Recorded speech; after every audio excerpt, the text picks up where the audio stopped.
Nasdaq. You may have heard about it on the radio or know that it has something to do with the stock market. But what exactly is Nasdaq and what does it do? Make sure to stick around till the end to find out.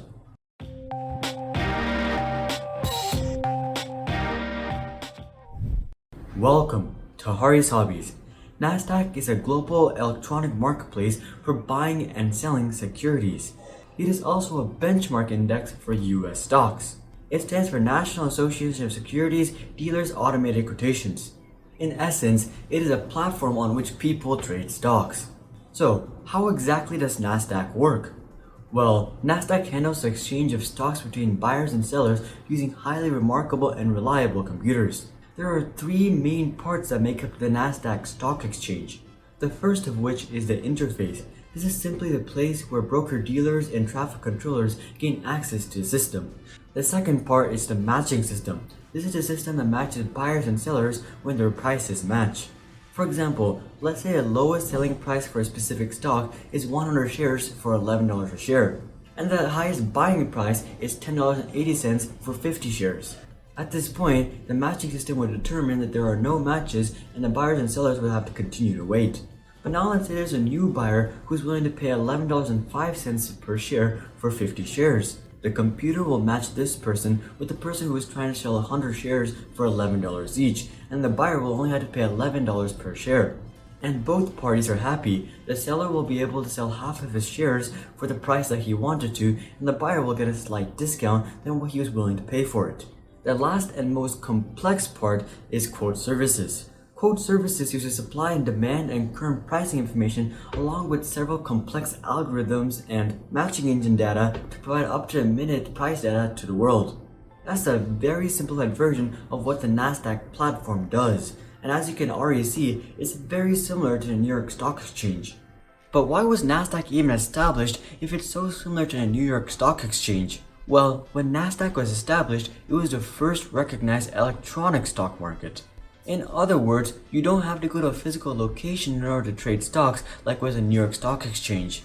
Nasdaq traffic controllers are known as market makers and they actively buy and sell stock on behalf of traders. New York Stock Exchange traffic controllers, on the other hand, are known as specialists. They set opening prices for stocks, accept limit orders, and moderate interest on particular stocks. Nasdaq market makers, like the name suggests, create a full market, while New York Stock Exchange specialists simply facilitate a market. Nasdaq is also more computerized than the New York Stock Exchange. About 40% of the volume that is traded through Nasdaq is done through ECNs, or electronic communication networks. Only about 7% of the volume that is traded on the New York Stock Exchange is done through ECNs. There are also huge listing requirement differences between the two. To list on Nasdaq, a company must offer 1.25 million shares for the public to trade. But a company listing on the New York Stock Exchange must only have 1.1 million shares that are held by at least 400 shareholders.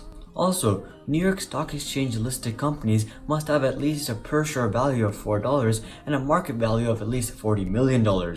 You need a lot more upfront capital in order to be able to list on the New York Stock Exchange. There is about a $500,000 fee to enter the New York Stock Exchange. There is only a $50,000 to $75,000 fee to enter Nasdaq, however, but there is a yearly fee of about $27,000. Another difference between the two is the type of stocks that are generally listed on them. The New York Stock Exchange generally has more stable and less volatile stocks than Nasdaq.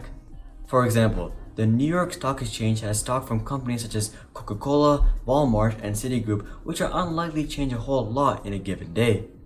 Nasdaq stocks, on the other hand, are usually tech companies that can fluctuate a lot in a given day, like Facebook, Apple, Google, and Amazon. Apple stock may soar the day before an iPhone release, but then plummet if there are disappointing sales. So Nasdaq stocks are generally more volatile, so this is where you want to go if you're trying to make a quick buck, but make sure to look out for those short-term capital gain taxes, which can be quite high. That's just the first part of Nasdaq though. There's also Nasdaq Composite and Nasdaq 100. Nasdaq Composite is a benchmark index sort of like Dow Jones, but there are a couple differences. First of all, Nasdaq's index value is created from a lot more companies than Dow Jones, which is only based on 30 companies. Dow Jones Industrial Average tracks the top 30 countries in their respective industries. Most of these companies are traded on the New York Stock Exchange and only a couple are traded on Nasdaq. These companies include Apple, Cisco, Intel, and Microsoft. Nasdaq Composite, on the other hand, tracks all of the companies that are traded on the Nasdaq platform. Most of the companies that make up the Nasdaq Composite are technology and internet-related companies. One similarity between the two is that investors cannot trade Dow Jones or the Nasdaq Composite, but they can buy index funds or exchange-traded funds that track either one. Nasdaq 100 is a stock market index made up of 103 equity securities. Nasdaq Composite and Nasdaq 100 are simply stock market indices like S&P 500 or Dow Jones. Now don't mess this up with NDAQ, which is actually a stock that you can buy. NDAQ is the stock of the company that manages the Nasdaq platform. Now it is a bit weird if you're buying NDAQ stock though. You are essentially buying stock of a company that makes money from people like you buying stock of other companies. And you can bet that Nasdaq also makes money on buying and selling fees when you buy their stock. Considering that Nasdaq is computerized, have there ever been big issues where the whole system has shut down?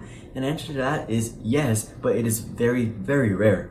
The last time that Nasdaq shut down due to computer-related issues was on August 22nd, 2013, so clearly a while ago. And even during the shutdown, it was only shut down for a total of 3 hours and 11 minutes, a very short period of time. As a result, other than such rare occurrences, the system is very reliable. In the end, when someone is referring to Nasdaq, they're referring to one of three things. They may be referring to the Nasdaq Security Exchange platform in which company stock is traded. Or they may be referring to NDAQ, which is the stock of the company that owns the Nasdaq platform. But they are probably referring to Nasdaq Composite and the state of the market as a whole. So next time you hear about or see Nasdaq, you'll have a good idea of what they're talking about. But that's all I have for you guys on Nasdaq. Did I miss something very crucial about Nasdaq? Make sure to comment that down below. Also, make sure to comment what company you would like me to cover next. If you like this video, make sure to drop a like and consider subscribing if you'd like to see more videos just like this one. But until then, I'm Hari, I'll see you guys on the next one.